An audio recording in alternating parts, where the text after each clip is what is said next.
Last time we talked of the first 6 shlokas.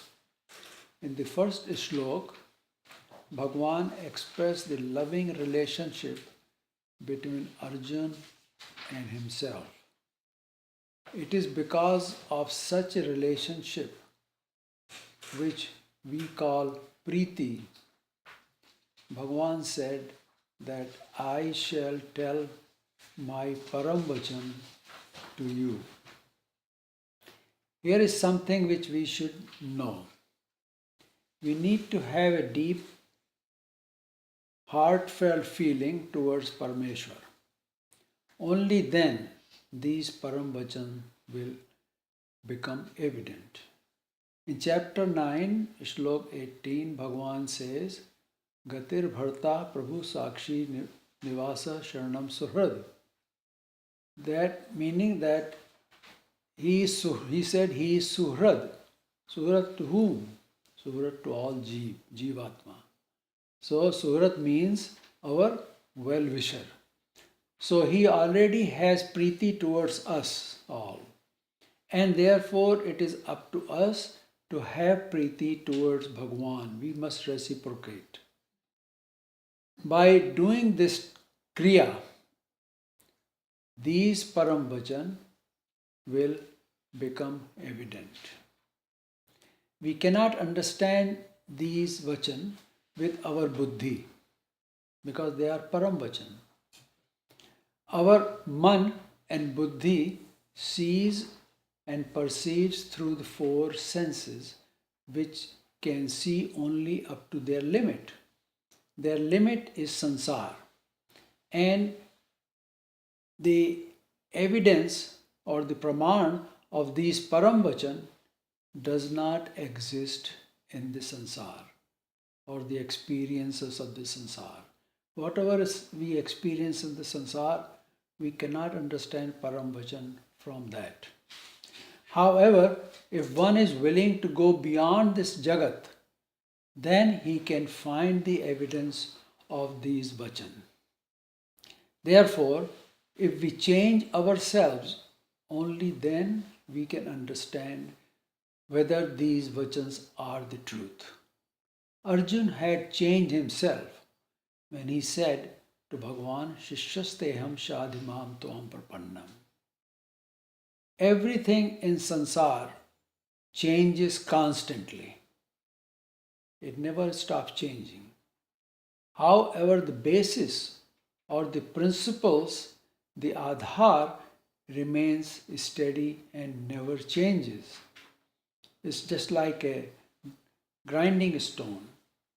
The keel in the center is steady. The stone keeps turning constantly. Same way with sansar and the Adhar. Adhar never changes. The principle stays the same. So, Bhagwan wants to tell Arjun this Adhar through these Param Vachan. He is telling Arjun, trying to tell Arjun about the Adhar of the sansar through the Param Vachan. These Vachans are Param Vachan, the Vachan of the one who is Param. Param means the utmost, beyond which there is nothing. This word is used for Paramatma, the Ishwar. When Ishwar appears in sansar, he appears as Parameshwar, Param Ishwar. And his speech, Bhasha, is called the Paravacha. And his spoken words are called Param Vachan. In chapter 9, Bhagwan has told Arjun about the Paramatma Tattva. Here Bhagwan is talking about the Vibhuti or his glory, the glory of the Paramatma Tattva.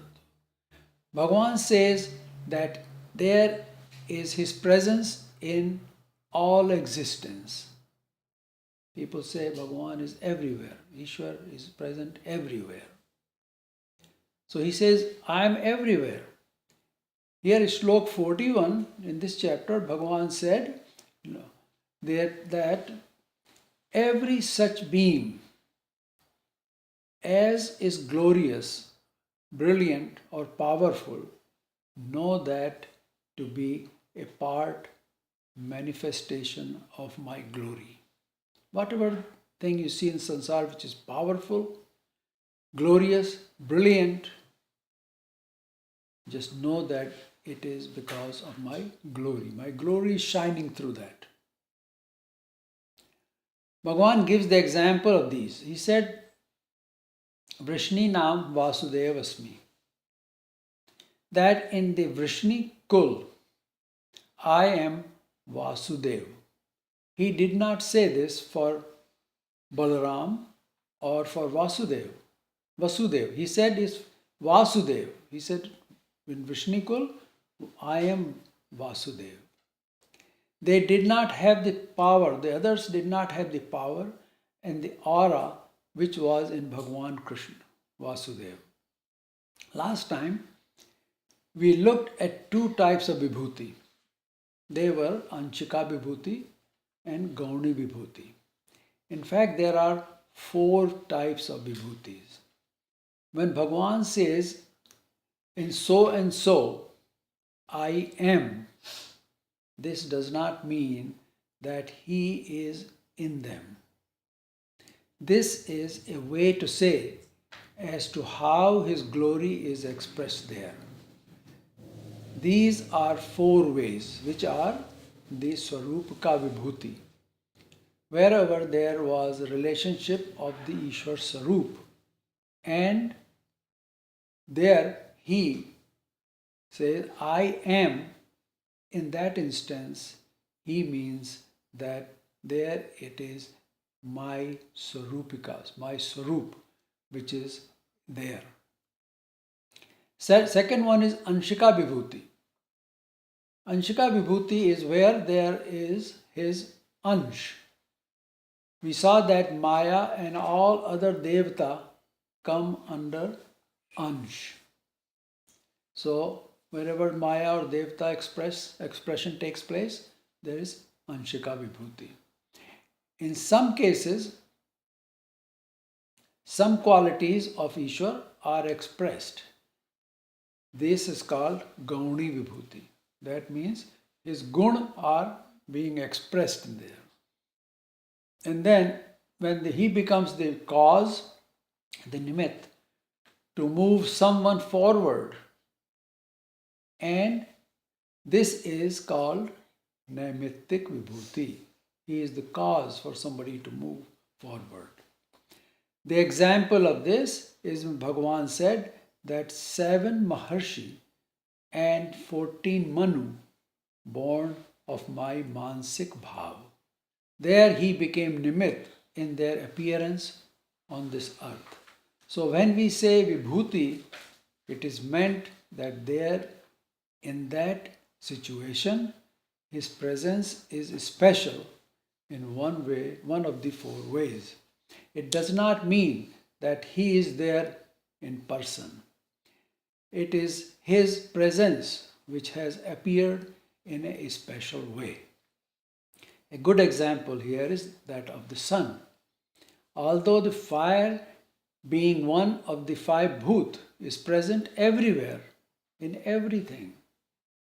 However, in the sun, we see both the light and the heat together in a special way, which is that it sustains all life in one way or the other. So there is a vibhuti of Ishwar Vibhuti. So in the sun, we see his glory. Having talked about Param Vachan and Vibhuti, we will start to review again from the first shlok. Here Bhagavan says that I will tell you what is in your welfare. Then what does Bhagavan tell Arjuna? He talks about his prabhav, his origin, meaning how did he come about? You see, we humans cannot understand someone who is present and was not born. Everything that every living entity must be born out of something or someone. Bhagavan tells Arjun that not even Devata or Maharshi who came first in Sansar know of my origin, because I am the prime cause of all respects of Devata and Maharshi. They all came after me. So we human beings cannot understand someone existing who never was born, because we were born, and everything we see is either born of something or made out of something. But Bhagavan says, I was even before all the Maharshis, I was not born. In other words, Bhagavan is saying that I am unborn and have been here always. Then Bhagavan goes on to say that the one who knows me as Ajanma, unborn, eternal, Anadi, the one who has no beginning, and Lok Maheshwar. Such a person is undeluded. He is not moved because he knows me as unborn, eternal, and Lok Maheshwar. Among men of the sansar, he is not the deluded one. He is Jnani and he is purged of all his sins, his pap.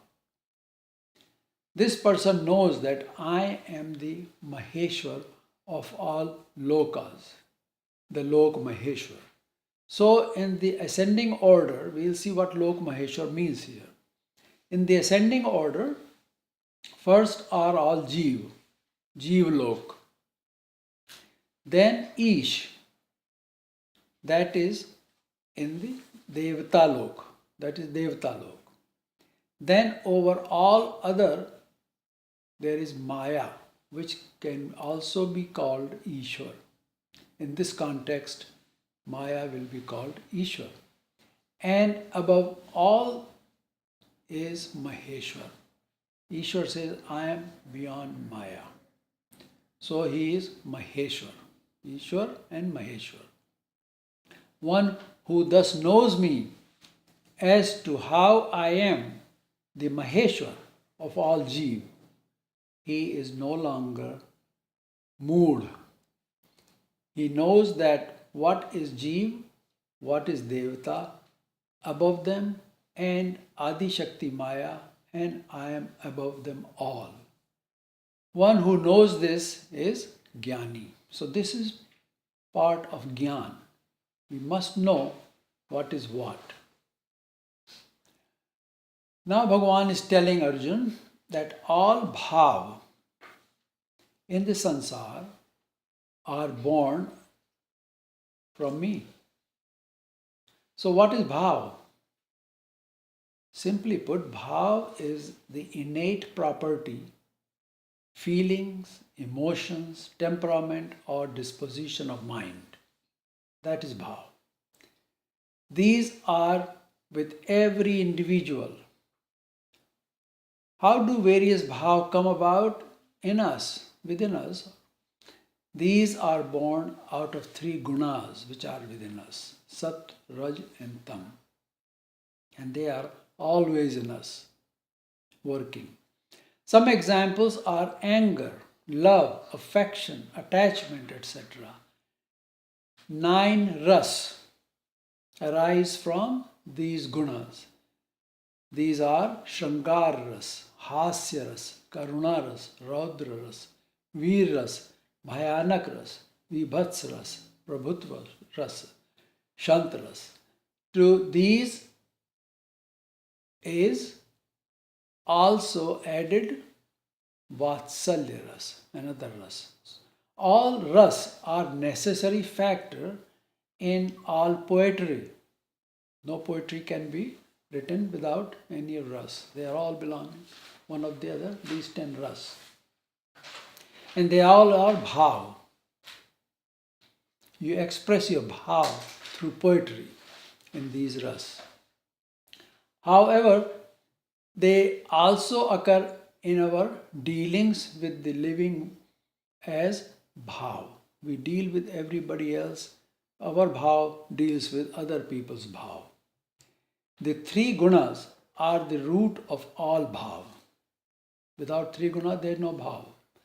The three guna are born out of me, Bhagavan says. Thus, he is an all bhav. So all bhav came out of Bhagavan. Bhagavan says, Buddhir Jnanam Sammoha Kshama Satyam Dama Shama. So this slok Bhagavan is telling,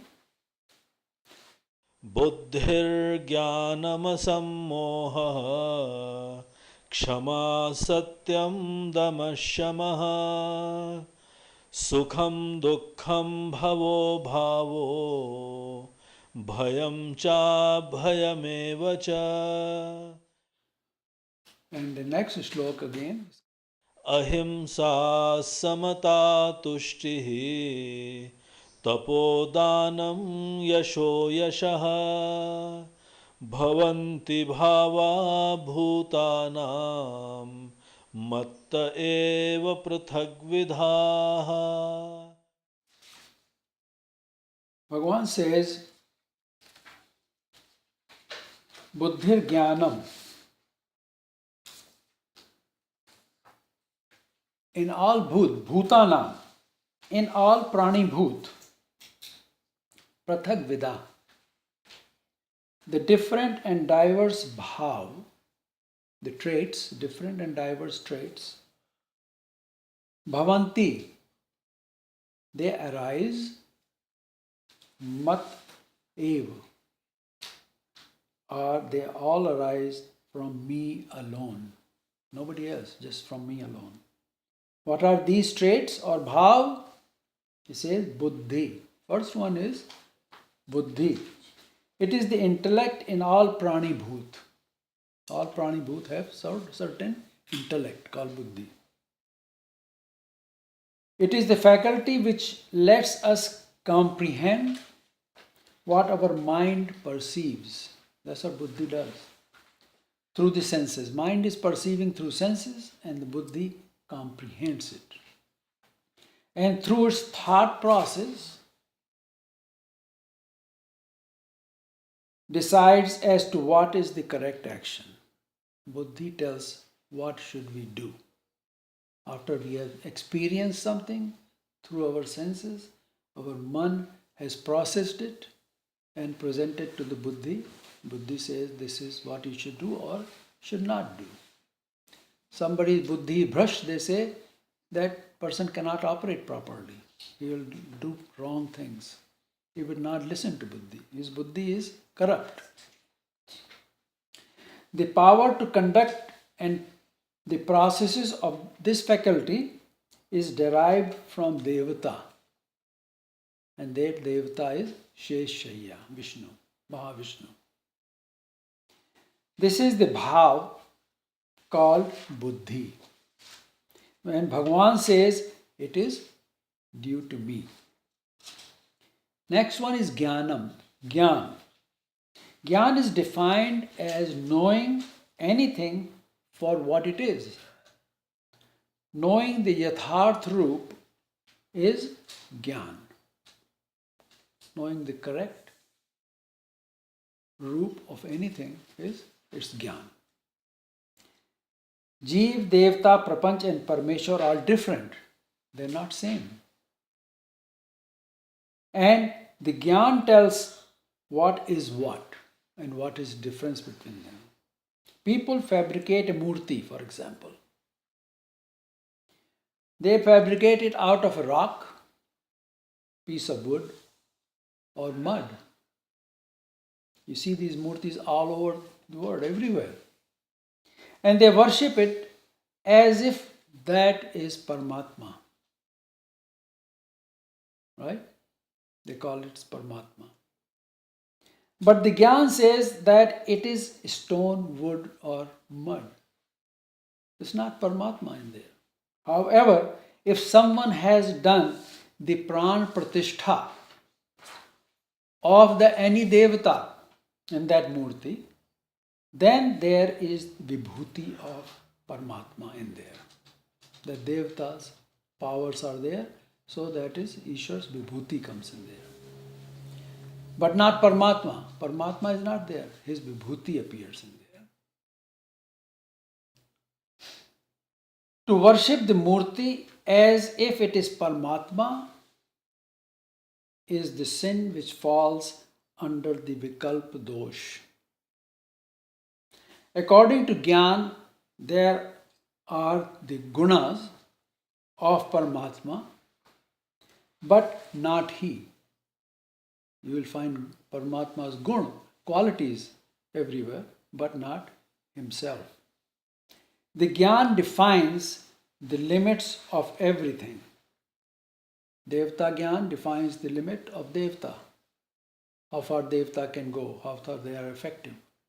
Paramatma is unlimited.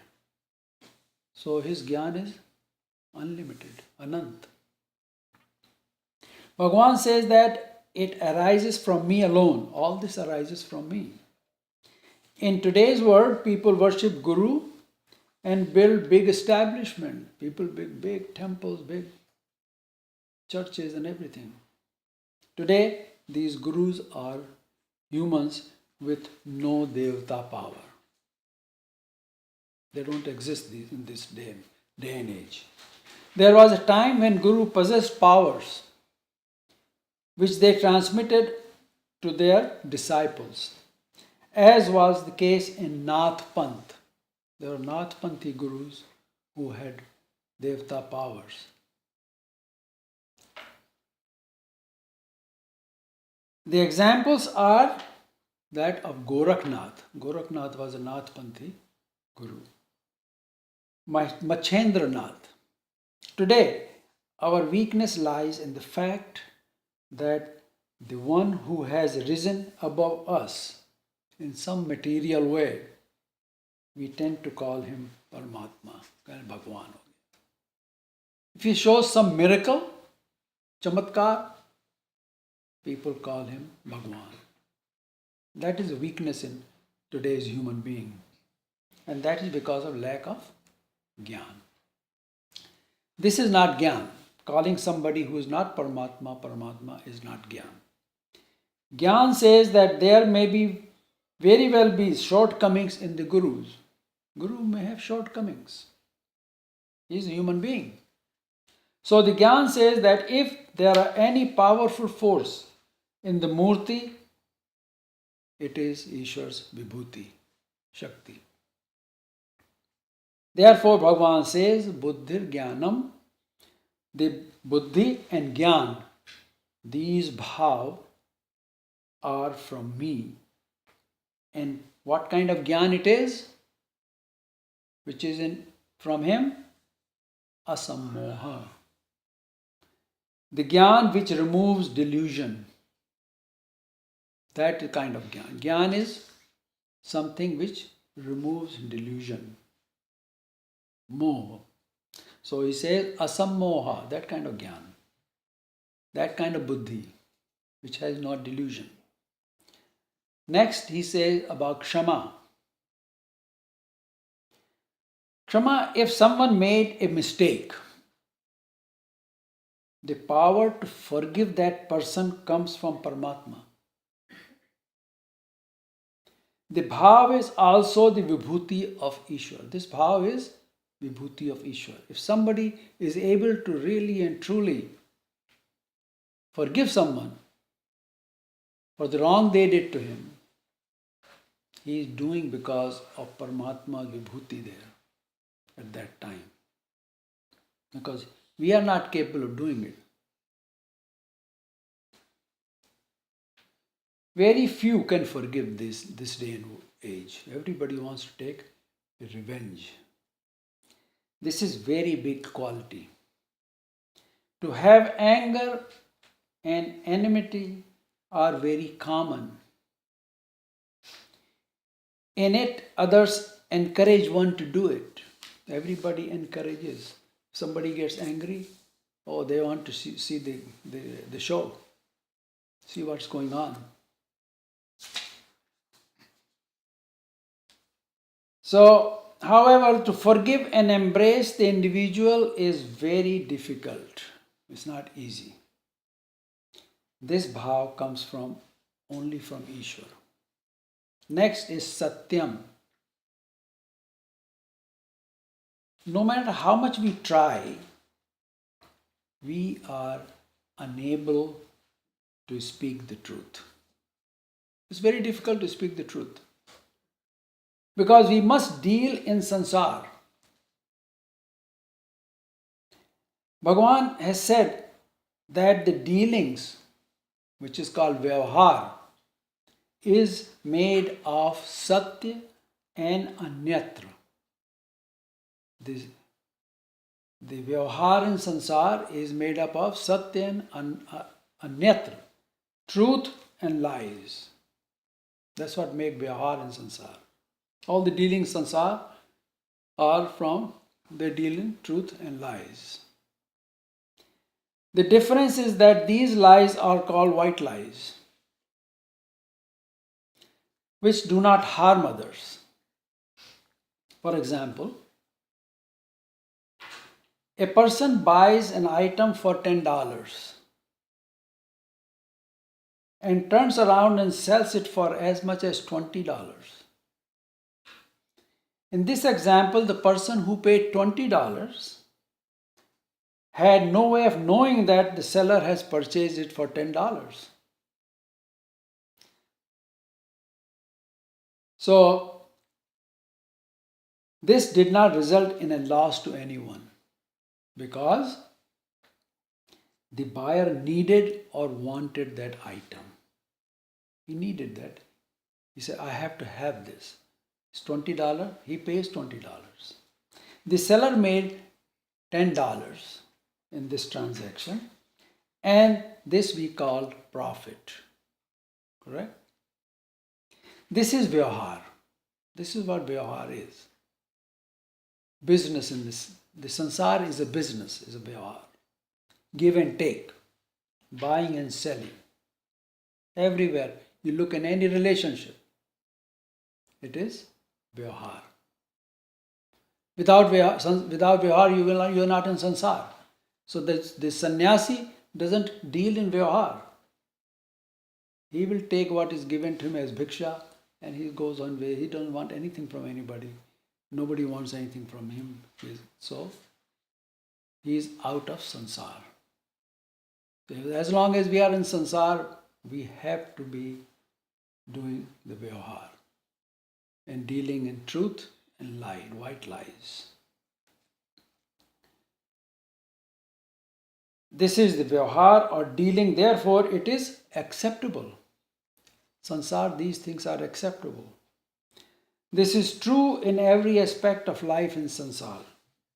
In the sansar, there can be no truth, only a mixture of truth and lies. The cause of these two, truth and lies, is sansar. That is the cause of sansar. Next comes dam and shama. Dam means that one needs to restrain his feelings or bhav. Keep them to yourself. Don't express. Daman, that's dam. The sham is the peace, the shanti. It is natural to get angry. Everybody gets angry. However, one should maintain his inner peace. This is one of the gunas of Ishwar. So, sham, dam and sham. Then comes sukham, dukkham.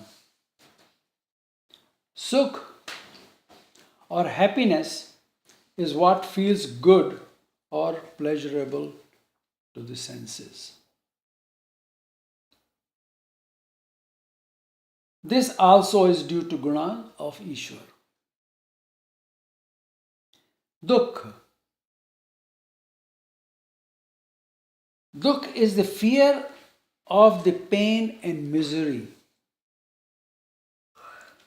When we see someone in pain or misery, we feel the same and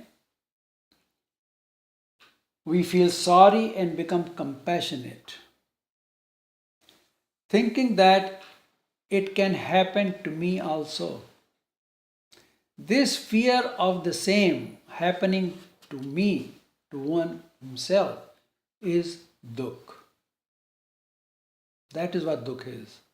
It is a fear that something can happen to me, which is he sees happening to somebody else. Bhavo bhavo. Next is bhavo bhavo. Bhav meaning to be born in the sansar. The bhav of being born in sansar also arises from Ishwar. Everything born out of Ishwar's desire. So it all came from bhav, came from Ishwar. Shrishti Rachana happened because of Ishwar's desire. Abhav means to depart from the sansar. When we leave the sansar, then it is abhav. We are born and we leave. It also means not to be or absence. We are not there, we are absent, that is abhav. In that terms, it means dissolution of Srishti, Srishti Sanghar. Srishti is there and it's not there now, abhav. This bhav also arises from Ishwar. We hear people say that the world is coming to an end. Every time you hear people, all the religious people say, world is coming to an end. This is untrue. The sansar will continue to move forward. If there remains even a single jnani, the sansar will keep moving on. Sanghar will not happen. The word sar in sansar, in Sanskrit word sansar, means to move. Move forward. Like the flow of river. The sansar moves constantly like a river flows to the ocean.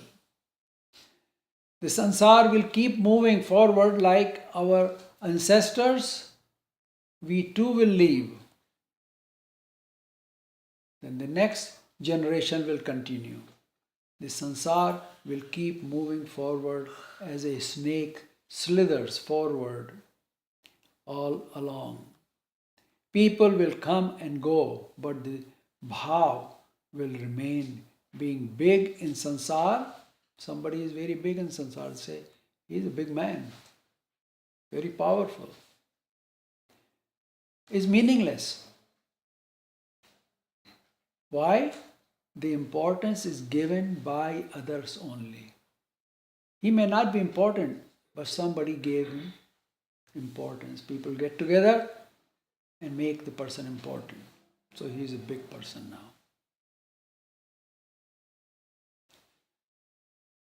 Those who have experienced a gain, who makes them big? Those who experienced gain or loss will remember the person. And as long as someone remembers you, your importance will remain. You are important to them. Whether they benefited from you or you caused them a loss, they'll remember either way. However, this importance, mahatva, is not of that person, but the bhav in him. The bhav in him may caused him to do something which may have caused loss. Another person who lost, his bhav said, you lost something. So it's the bhav which is acting, not the person himself. So who is bigger? It's the bhav. However, whatever we do with some bhav.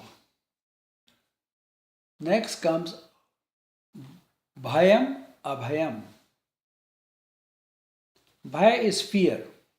Fear is as well as fearlessness. And ahimsa samata. Trust, ahimsa samata. These are the meaning. Ahimsa meaning not just to kill somebody, but not to cause any harm to anyone. That is ahimsa. These are all bhav. Samata, see everyone as same. Don't see somebody different from the other. Just because they speak differently, they look differently, they have whatever, but they are all within, down to earth, they are all human beings. See them as yourself. Not to have any prejudice. And tushti, being contented. That is also a bhav. Next comes tapodanam. Tap means to maintain a peaceful demeanor and persevere. Something happening, you're suffering. Some people can keep their peaceful demeanor and they can persevere and go through that suffering. We all tend to so-called jump the gun. We all jump the gun. Something happened, got all excited. Instead of restraining ourselves, the exercise of restraint is tap. This is a quality which arises from Ishwar. Next is dan. Dan is to give. To share is an important bhav that arises from Ishwar. See, Ishwar is always giving. Whatever we have is given by Ishwar. He is giving constantly. That's what Rahim said. Denhar koi aur hai, bhejat hai din rain. Log bharam hum par karen, tase niche nain. Whatever we are getting, Ishwar is giving us constantly, everything. We don't realize it, but we are always getting something from Him. But we don't want to give. See, we want to just take. That's the nature of human being. Whatever money that comes to us in some way or the other, it came from someone else. See, just think about it. We get paid for doing something. So somebody paid us for doing something. So money is coming from somewhere else. Therefore, we should accept it after offering to Ishwar. Whatever is coming to us is coming from Ishwar through someone else in sansar. We work for somebody, they're paying it. It's all done through Ishwar's bhav. Okay? So we should offer that to Paramatma before accepting. We have a great need to exercise dan, but we are not able to do this. Here the bhav is that all belongs to Ishwar. Therefore, it is not yours. Ishwavasyam idam sarvam. In this sansar, there is Ishwavasya. Everywhere there is Paramatma. Everything belongs to Paramatma. So, it's not ours. So, if we are given something, we get something, we must be able to share. First, offer it to Paramatma, where it comes from, and then partake it. It is not yours until you will offer to Ishwar. It becomes yours after you offer to Ishwar. Whatever you get, offer to Paramatma, and then it becomes yours as his prasad.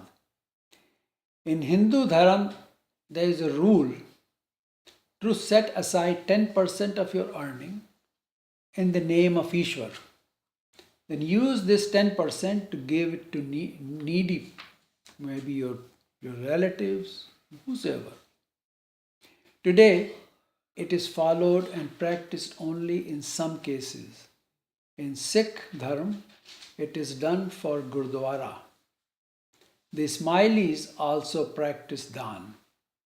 In Abrahamic religions, it is practiced for expansion through churches and mosques and synagogues. Hindus have many sects, and this diversity has created a lack of unity. In old days, different kings used to lend their support to the society and to all the dharma. However, in the current environment, it has ceased, and there is weakness. Next comes Yash and Ayash. Good name as well as ill fame. These follow the bhav of Dan. If one gives, they get good name. If one is capable but does not give, the ill fame follows. Bhagavan says, Bhavanti bhava bhutanam mat ev prathagvita. In all prani bhut, these various bhav arise from me alone, according to their respective karma. So if somebody is dansheel, he gives a lot of dan, it's because he has earned that quality through his past karma. And it came from Paramatma. That bhav is from Paramatma, that's why he is giving. Other person practice ahimsa. And that bhav also coming from Paramatma. It doesn't come by accident. He has earned that bhav through his karma. So whatever we do today is very important. It's going to decide what happens tomorrow and thereafter.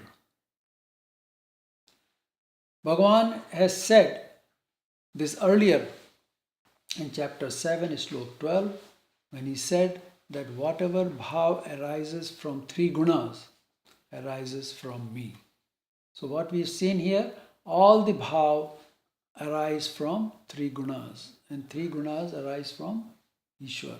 So everything is, all the bhav in sansar are from Ishwar. If somebody acts different, everyone acts with their different bhav, unique bhav. And that's because their karma have been unique, different from everybody else. So everybody else acts differently in the sansar. It's not accident, that's how it happens. And we see some qualities in some people, we can think about it, yes, and appreciate that quality, and we can also try to cultivate in ourselves. So next time around, we will get that quality from Ishwar.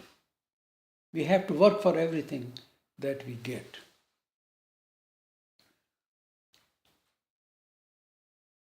What else was born of the Bhagwan's bhav is in the next shlok. Maharshaya sapta purve chatvaro manavastatha madbhava manasa jata yesham loka imaf prajaha.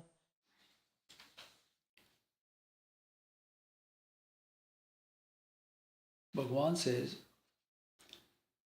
the 7 Maharshi, and before them there are 4 elders, rishis, and 14 Manu, who possessed my bhav, were born out of the sankalp of my mind. They were born out of his sankalp of his mind, from his thought. From them, all these creatures in the world have descended. Now, here is the case for creation. What Gita says about it. How this creation came about is described here. Bhagwan is saying that these 7 rishis and 4 before them and 14 Manu were not born from parents. Okay? They didn't have any parents. They came about by the will of Ishvara. The 4 elders, the Sankadik Rishi, were in the Satyug. In the Satyug, Maya created 2 babies together, twins. They were brother and sisters. They didn't have any parents. Maya created every one of them. They lived for 100,000 years. That's what they did. They did not need any food, drink, nothing. They were just sitting and meditating for 100,000 years. That was their lifespan. They had no vikar. And at the end of their lives, another twin was created. In this way, there were 32 generations of such twins which were created for the duration of Satyug, which was 320,000 years. At the end of this yug, when Treta Yuga started, there were rishis present from Satyug. They were from Satyug. The rishis which Bhagwan is talking about are from these rishis which were created in Satyug, and their life was 100,000 years, and the Treta started, so they came into Treta. These 7 rishis were Marichi, Angira, Atri, Purast, Pulah, Kratu, and Vishishta. They each started a gotra.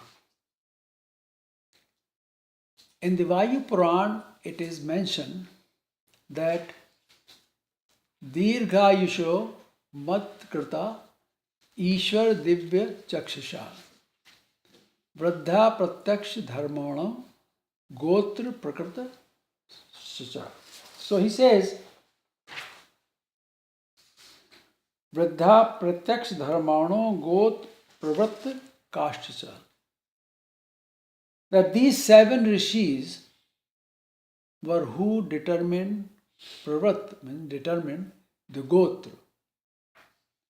Then it goes on to say, Saptete Saptabhiva Shaivo Gune Sada Maharshmasutta. These 7 rishis had 7 gun. They all had certain gun in them, to which they were considered, that's why they were considered Maharshi. They had certain specific gun. They were called Maharshi. One is Rishi and one is Maharshi, Mahan Rishi. There it is also mentioned that Marichi, Angira, Atri, Pulasta, Pulah, Kritu, Vashishtasya, Manasa, Nirmitayeti. So, along with Vashishta, these 7 rishis arise from Manasik Bhav of Ishwar. They were not born. They arose from the Manasik Bhav of Ishwar, desire of Ishwar. Ete Ved Vido Mukhya Vedascharyasta Kalpita. Says they were knowers of Vedas. They knew Vedas. And they were called Vedacharya. And what did they do? pravritti dharmanaschaiva. They started the pravritti dharma, i.e., they determined the gotra which started the praja. That's how all the beings came to be about. The 14 Manu had their own kingdom. They were kings. And they made rules for humans to live by.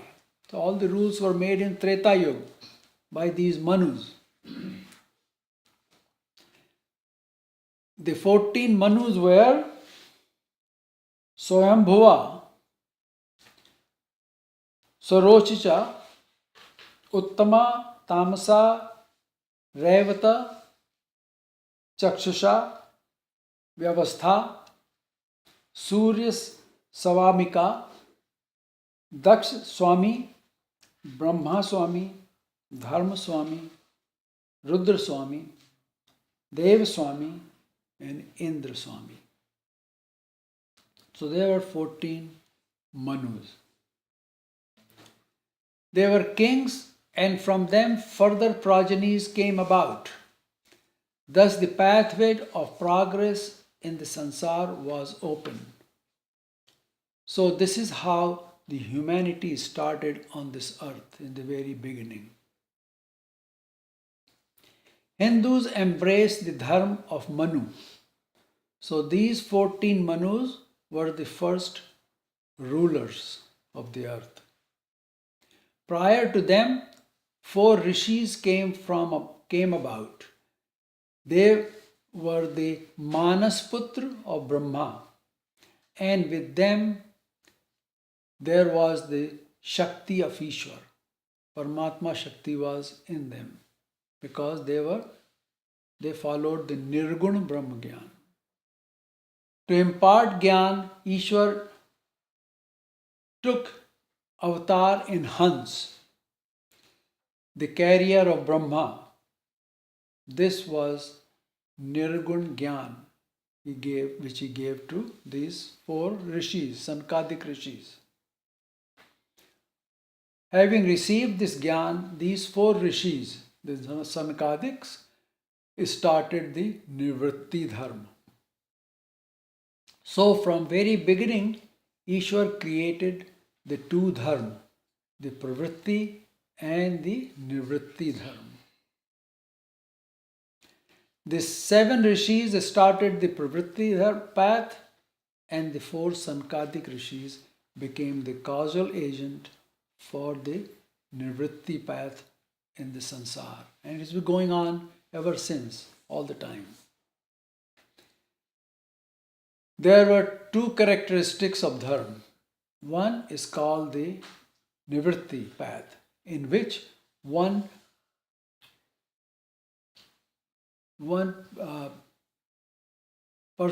pursues, a person follows, pursue Ishwar while remaining separate from the sansar. He is not in sansar. If a person is following Nivritti Dharma, he does not come in sansar. That too is from his purva karma. Everybody cannot do that. He does not come into the sansar, whereas in Pravritti Dharma, one enters the domain of sansar, becomes a householder, grahast, and then he pursues Ishwar. So both are going to pursue Ishwar. One does not come in the sansar and while pursuing Ishwar, and other one comes in the sansar, takes on the responsibility of grahast, and then pursue Paramatma.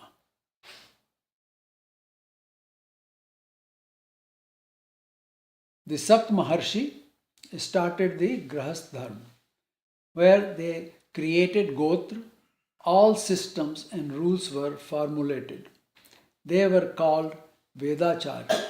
They created the 4 ashram. So Hindu dharma is called Varna Ashram Dharma. They initiated the Vedic Yagna. With all these rules, the Sapt Maharshi conducted the Pravritti Dharma and the Sankadik Rishi conducted the Nivritti path. In these, Ishwar became Nimit. It was his desire from his mental desire, Ishwar's thought process, these came about. So, Ishwar is not there, but he is Nimit in it. Because of him, this happened.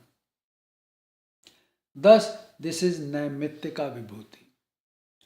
From this, we see that the two dharma were started from the very beginning of the creation. Although they try to copy each other, but the two are separate. It is not possible to follow the Nivritti path while being in the sansar. In sansar, in the Nivritti path, one needs to leave the sansar and go to the forest. People try to pursue and while remaining in sansar, they try to pursue nivritti dharma while remaining in sansar, become sannyasi, living in sansar as sannyasi. It's not going to happen. It's not going to work. While remaining in sansar, but this is not possible. Nivritti dharma is not for sansar. They will always slip into the sansar, into pravritti dharma. Gita makes it clear that this is not possible. This is the characteristic of Gyan. In this way, these 25, including 7 Maharshi, 4 Sankadik Rishi and 14 Manu, the sansar came about to be, and these 25 were the cause for the expansion of sansar. They were born out of the manasik bhav of Ishwar. This was a naimittik vibhuti. Now the next slok. Etam vibhutim yogam cha mama yo vetti tattvataha sovikampena yogena yujjate natra samshayaha. This is a very important slok to know, to understand. So, that person, yujjate, became endued, yukt, with avikampeni yogena, unshakable or unfaltering devotion or bhakti. Now his path to get to Ishwar has been defined, and that person remains steady and he cannot fall from it, from the path. His desire is fixed in Ishwar. He doesn't desire anything else but Paramatma. Others may fall, but the one who has understood the Vibhuti Yoga, see, this is what is important, to understand the Vibhuti Yoga. He does not fall from his Yoga sadhana. Atra na sanshaya. Bhagavan says, in it there is no doubt that he will not fall. Who is this person of which Bhagavan is talking about? Yo, that person who tattvata, in reality, in entirety, by tattva, vetti, knows, comes to know and to understand, mam eta vibhuti cha yoga, my this vibhuti and yoga shakti. So there's two things here, vibhuti and the yoga shakti. That's what makes Vibhuti Yoga. Here, Bhagavan is telling Arjun that the one who gains my understanding and comes to know me knows that I am everywhere and that in places it is my glory, Ashwar, which appears. He knows, he doesn't know by the words, but he actually knows within himself, in his heart, that Ishwar is everywhere. And some places is his vibhuti that shows up, his Aishwarya, his glory. In Christian people, they say, glory be God, always. Everywhere they want to see God's glory. One who comes to know me by that Shakti, see that Yog Shakti. How we know the Vibhuti, how we come to know Ishwar? From that Yog Shakti. He never falls from his Yog Sadhana. Now, when he sees a Murti, he knows that it is not Ishwar, but his Shakti which is in it. Armed with the Gyan of my Shakti, his Bhakti becomes firmly established. Such individuals are very few and rare. Therefore, Bhagavan says in the next slok, Aham sarvasya prabhavo matta sarvam pravartate iti matva bhajante mam buddha bhava samanvitaha. Aham sarvasya prabhavo. Everything created and is born out of me. Prabhav, to be born out of. Aham sarvasya prabhavo. I am the originator of everything. Everything is born out of me. And mat sarvam pravartate. And the entire Jagat makes effort and grows because of me. Iti matva bhajante mam buddha. Understanding in this way, Buddha means those with wisdom constantly worship only me. And how do they worship? Mad bhav manvita. Bhavan Vita, he says, with great reverence. They worship me with great reverence. Knowing that I am the nimit, cause of the creation. They actually know in their heart that Ishwar is the creator. So knowing that and progress in this progress in this sansar, the wise ones with great reverence always worship me alone, no one else. This is the Sarvatmak Dharma of Paramatma. Now Bhagavan tells as to how to do his bhakti.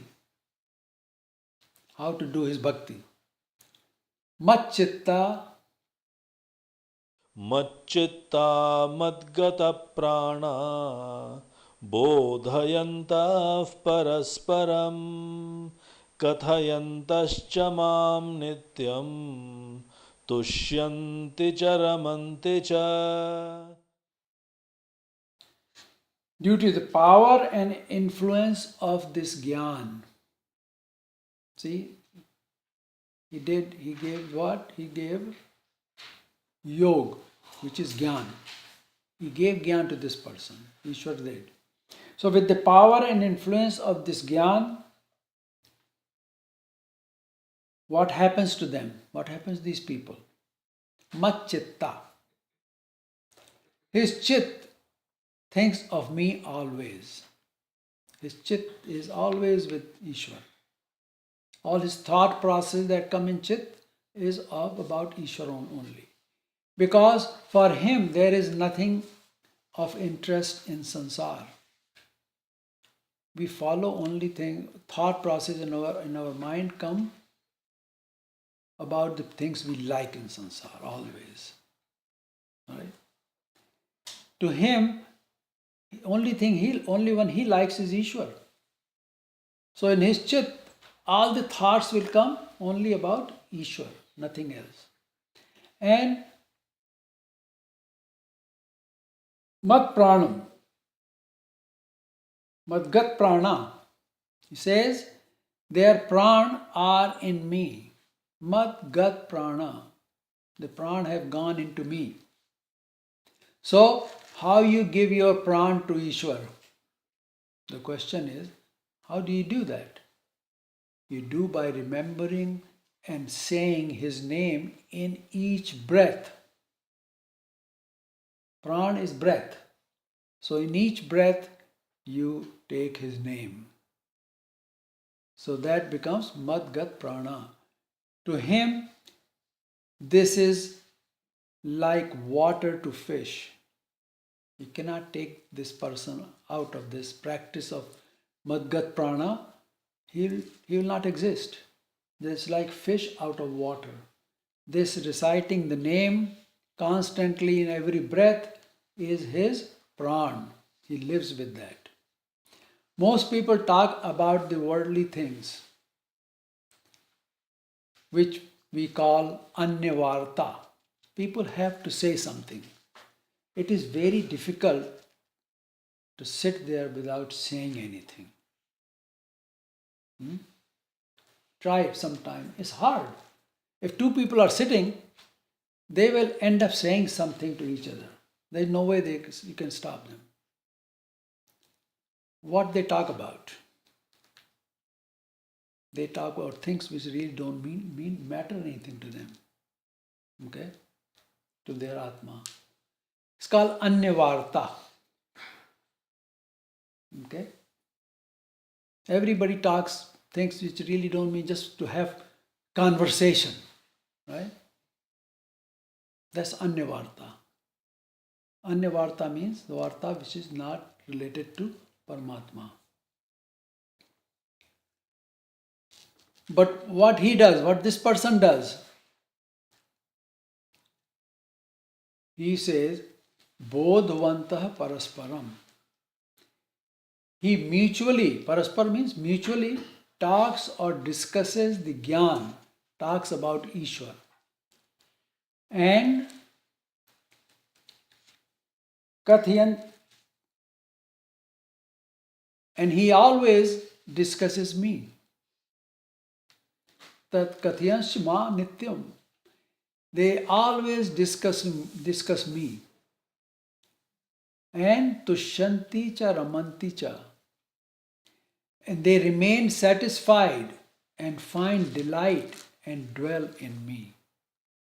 Ramanti, they ram, they go into me, they stay with me all the time. They do Raman in me.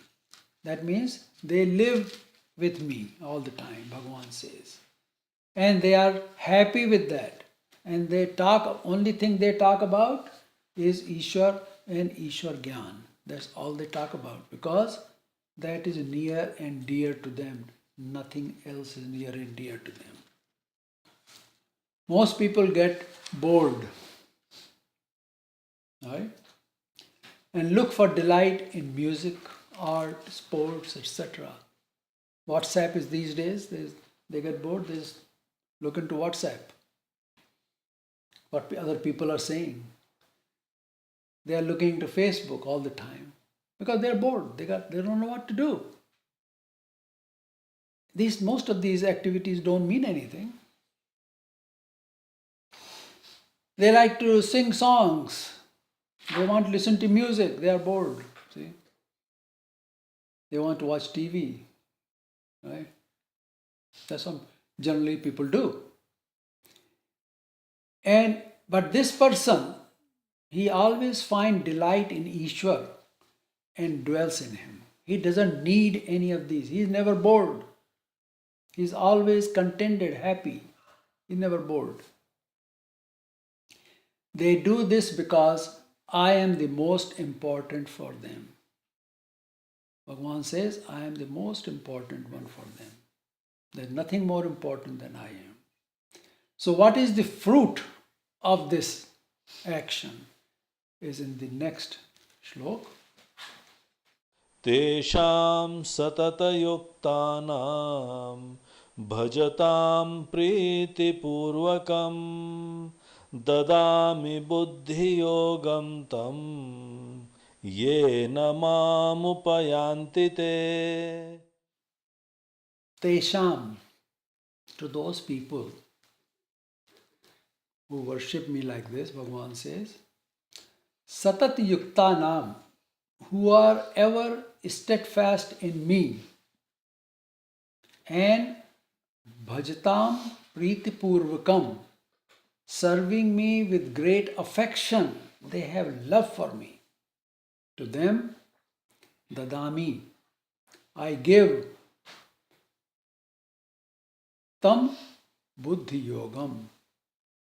I give them that Buddhi Yoga or the Gyan. So after we have done this practice for a long time and have cultivated love for Paramatma in our heart, in reality, and we act that way in our life, then one day Paramatma will give the Buddhi Yoga. He will give us the Gyan, Buddhi Gyan. Yente, with which, with that Buddhi Yoga, they mamupayanti, they come to me. Pursuing that Gyan, they will come to me. There is no doubt about it. Bhagavan says that those who constantly worship me with love and affection, with their every breath, to them I give that Gyan, which delivers them unto me. This means that the Gyan is received only when there is Ishwar Kripa. We have to earn the Kripa of Paramatma for him to give us Gyan. To understand the Gyan, a special buddhi is required. Our buddhi is not capable of understanding Gyan. We can read all we want to read, but actually to understand and to imbibe and to be with it, our buddhi is not capable of doing it because we are human buddhi. It's got Devta Shakti in it. And Devta Shakti cannot understand Ishwar Gyan, which we have seen in Hans Avatar. When Brahma's Vahan Hans, Ishwar took avatar in Hans and gave Gyan to Sankadik Rishis. Hans was speaking, but Brahma could not understand a word because his buddhi was not that kind of buddhi which can understand Gyan. Only Ishwar has to give that buddhi. To understand Gyan, a special buddhi is required. Bhagavan says that I give that to my bhakt. In this buddhi, now what is special about this buddhi? There is no tark, there is no reason. It has been said, tarka apratishto. In Gyan, tark has no place because that is absolute. Arjun's buddhi was not such. That is why Bhagavan had to show him the Vishwarup. Seeing that, he got scared. He saw Ishwar all around. Then, in the end, Bhagavan had to tell him to give up all his mental reservations. Sarva dharma parityajya. What happens to such a person is described in the next shloka. तेषामेवानुकम्पार्थम् अहमज्ञानजं तमः नाशयाम्यात्मभावस्थो ज्ञानदीपेन भास्वता.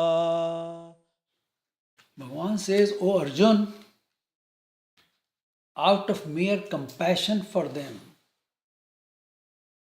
I abiding in their hearts. Whose heart? These bhakt, who constantly remember Paramatma and do his bhakti in the way described above before. I, abiding in their heart, destroy the darkness in them.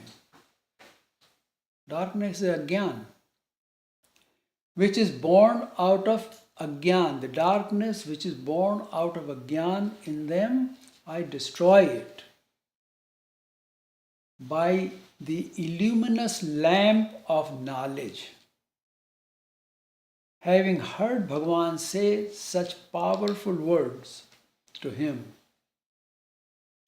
it's very powerful. Bhagavan says, there is no doubt. If you do this, this is what I'll do. So having heard these words, Arjun started to do the stuti of Bhagavan, which stuti we will take up next time. Shri Krishna.